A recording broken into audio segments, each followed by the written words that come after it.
ate family style, around a large oak table that their employer, executive producer Ricky Green, had purchased at considerable expense for just this purpose. While the daily lunch order at the little production company was perhaps her chief duty, Claudia had other key responsibilities, including the speedy typing of contact sheets for different production jobs on the Selectric in the corner. She handed the documents to her bosses, Faye, Tamara, or Kim, to review, and invariably trudged back to the typewriter, taunted by the crop of typos that only minutes before were nowhere to be seen and now required immediate correction. Claudia ran errands and picked up giant brown paper-wrapped bunches of flowers from the wholesaler on 27th Street.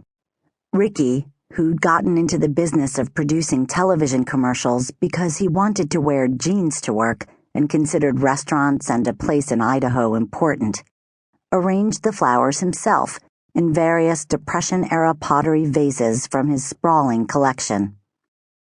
Claudia FedExed gift certificates from day spas and salons to clients whose birthdays had almost been forgotten. She called the messenger service for pickups and drop-offs around town. She greeted, with a wink, the various rangy, ripe, dreadlocked, tattooed, gold-toothed, knit-capped dude bros whose cycling cleats clattered on the parquet and whose Public Enemy pounded through their Walkman headphones as they waited for a signature, while her bosses tensed, silently calculating the degree of sexual threat the messengers posed. Claudia carefully observed and pitied the ladies of Georgica Films. She was determined to perform her daily tasks with an ever-so-slight yet palpable indifference, which, when paired with her charisma, would keep her pointedly on the fringe of the operation and protect her from ever turning out like them. Her idiosyncratic work ethic had earned Claudia the nickname Fast and Sloppy. Every day at Georgica Films there were fights, usually over the phone. They typically began with first-date nervousness, rocketed into cocky aggression, punctuated with gales of ballsy laughter, and ended with a pounding of the receiver into its cradle, followed by loud analysis, frustrated tears, and a cigarette on the fire escape. Faye, Tamara, and Kim screamed at production managers and casting directors on the phone. Hours later, they would call back and laugh it off, comrades once again. This style of conflict resolution was a new one for Claudia.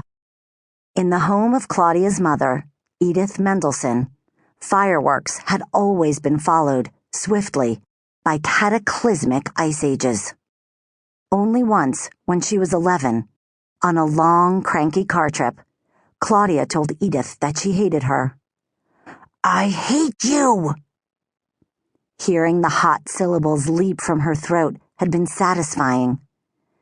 She'd heard other children rage at their parents similarly, with negligible consequences, and telling her mother she hated her made young Claudia feel, briefly, normal. But she soon regretted it. Edith didn't react suddenly. Her hand didn't fly into the back seat to box an ear.